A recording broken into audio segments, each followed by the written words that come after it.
The sushi business in Japan was almost on its last breath during World War II, just like the fish they used. But stubborn sushi vendors refused to surrender, determined to keep the business alive even while fighting through their own starvation. Thanks to them, sushi went on to become a dish popular around the world, and the only thing preventing starvation among young professionals in San Francisco. The sushi scene in the early 1900s was poppin' like popcorn. While Japan was visiting its neighbors, spreading diplomacy, Japanese people were visiting the street vendors that were everywhere in major cities. Among them were the vendors of sushi. The most common sushi types served in Tokyo were nigiri, maki, and inari, and these became synonymous with the word sushi. Young workers liked to stop by food stands on their way to the bomb factory to shove meat and sake down their throats. To separate themselves from uncultured customers, some sushi stands tried to look fancy, like they put the food behind pretty glass covers, using the Ferrero Rocher strategy to attract a higher class of customers. I enjoy Ferrero Rochers with a nice Merlot myself. Street vendors often sold sake with their food, but sushi stands served tea, which paired well with raw fish. It created a more sophisticated vibe rather than the usual drunk vibe, relatively. Why didn't they sell sake, even though everyone was an alcoholic? Because drinkers needed a bench to sit on, and ain't no self-respecting sushi vendor provided benches. The best sushi stands were built to be moved.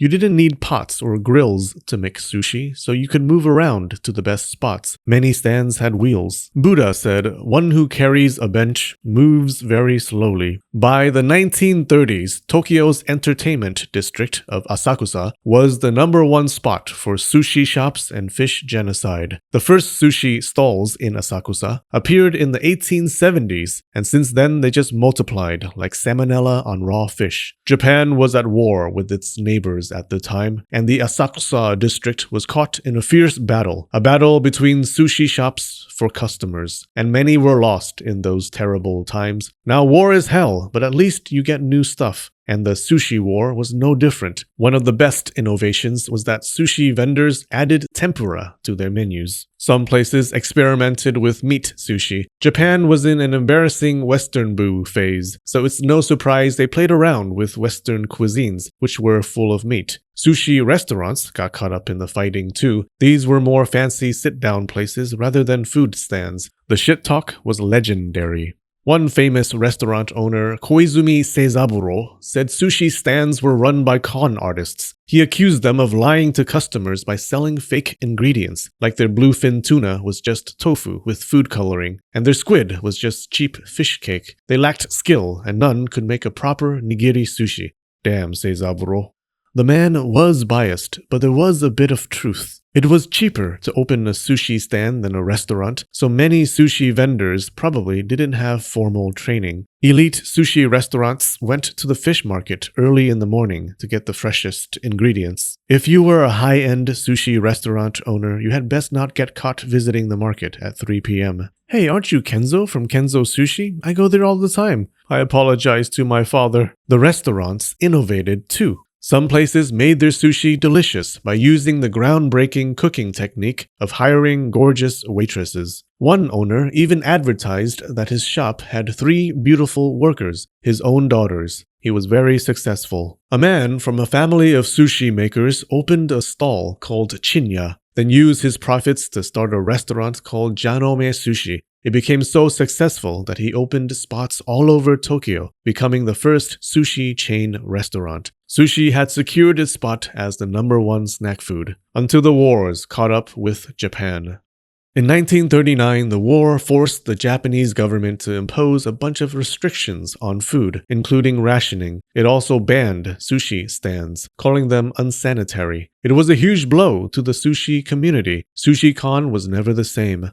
But in 1944, the government saw all the damage it did and said, "Oh, sorry, we made a mistake. We meant to ban all restaurants." And they did.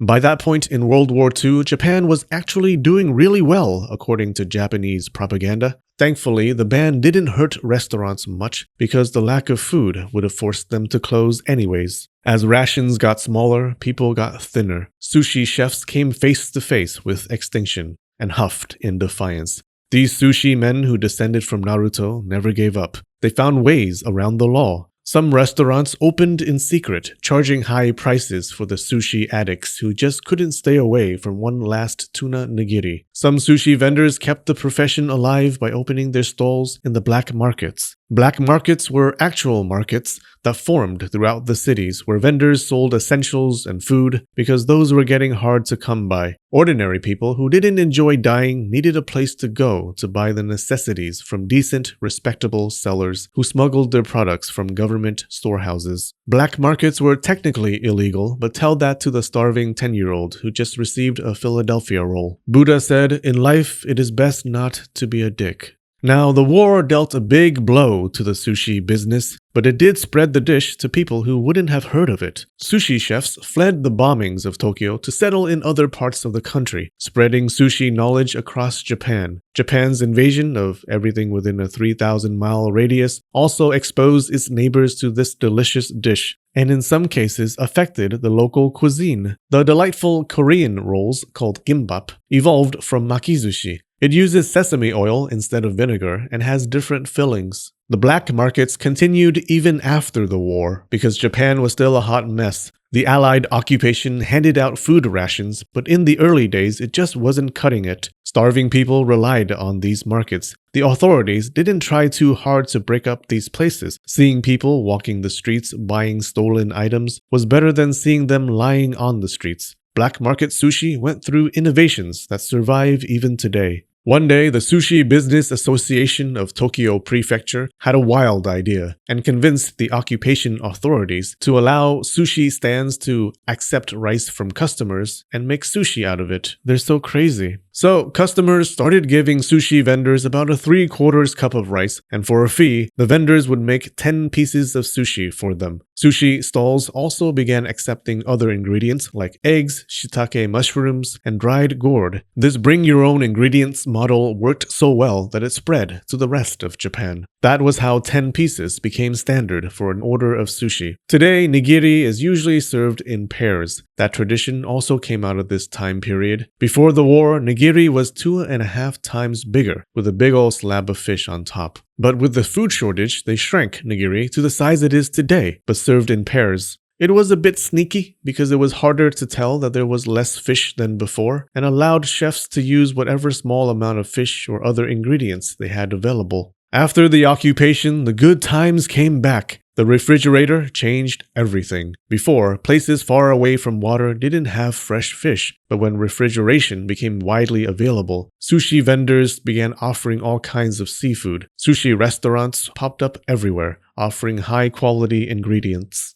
In 1958, the government gave out chef licenses. You had to pass an exam to become a chef. In 1983, the government made a special sushi chef license for those who thought the previous exam was too easy. You didn't need a sushi chef license to open a sushi restaurant, but 1, you couldn't officially call yourself a sushi chef, and 2, each piece of sushi you make is filled with sadness. Until recently, women couldn't call themselves sushi chefs. Even today, you don't see many female sushi chefs. It's considered a man's job. People have given all kinds of reasons as to why women make for poor sushi chefs, like they have periods. You see, the menstrual cycle hormones change a woman's sense of taste and smell, and a chef's taste and smell are supposed to be stable, unshakable, qualities that we know come straight from the penis.